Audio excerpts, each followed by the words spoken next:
Alabama goes into Georgia and lands the top running back prospect out of the state. What does this mean for Alabama and their absolutely loaded running back room?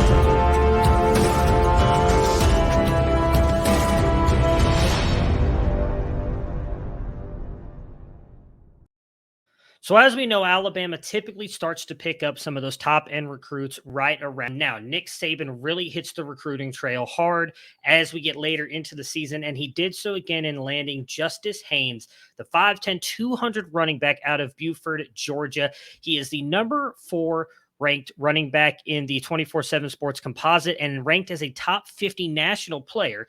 He is RB4 as well for 24/7 Sports and the 101st ranked player in their system. So what does Justice Haynes do? He had a very successful junior season as a running back in Buford with 2,375 rushing yards and added 29 rushing touchdowns. He has a total of 5,800 rushing yards with 72 rushing touchdowns in his 3-year high school career. He shows great vision and body control, and I think that's what really stands out when you turn on his tape. When he sees a hole, he's very quick and decisive and shows some pretty good burst in getting through there. He has a strong lower body, which is displayed in his ability to break through arm tackles, and he's also able to break through those tackles that hit him pretty high. Very, very good with that contact bounce. Shows burst when getting through the hole and does show some top-end speed when he reaches the second level. He does have a verified 4.66 40-yard dash. He does have some receiving work on film, and I don't think he's going to be a negative there.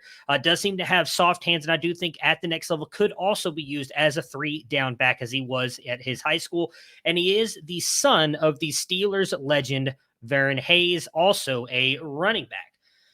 What's going to be interesting here is him obviously going to Alabama. They have put in multiple players in the NFL recently, and it is pretty loaded as of right now. Obviously, he won't be joining the team this year. They have Trey Sanders, Jace McClellan, and Roydell Williams, who are holdovers, as well as the transfer in from Jahmyr Gibbs. Now, I expect most of those guys to be gone. All of them could head to the NFL after the season if they wanted to, or possibly transfer. I think at least 2 of them will be gone. If I had to guess, Gibbs for sure is going to the NFL with his skill, talent, and what he's likely going to do at Alabama this year. And I would think Roydell Williams is likely gone as well.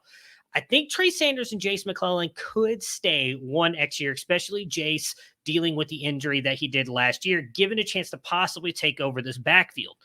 That leaves him there with Haynes coming in as a freshman, but they also still have 2 freshmen on the roster currently in Jamarion Miller and Emmanuel Henderson.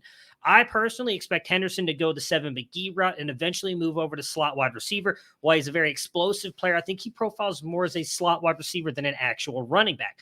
If that is the case, then it's really going to be him competing with Jamarion Miller for possibly 2 years.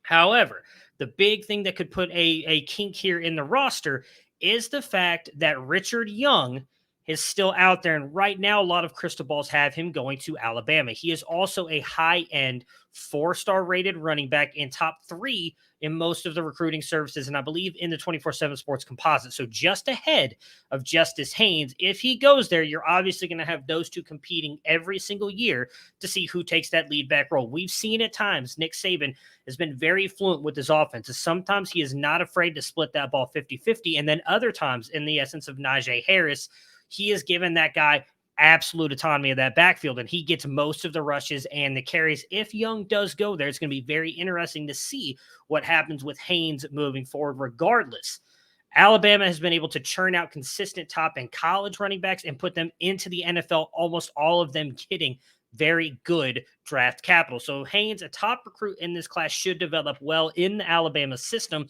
especially if Richard Young doesn't go there. If he does, again, we know with the 1 free transfer, one of those guys may transfer out, or they both may just stay at Alabama and absolutely produce. But it's a great get for Nick Saban, his coaching staff, and Alabama to be able to go into Georgia, who, for all being honest, the Georgia football team has kind of become RBU with who they've been able to put in the NFL as well, and take Justice Haynes away from Georgia and the Ohio State Buckeyes, 2 of the top-end programs competing here for Haynes, and Alabama lands him.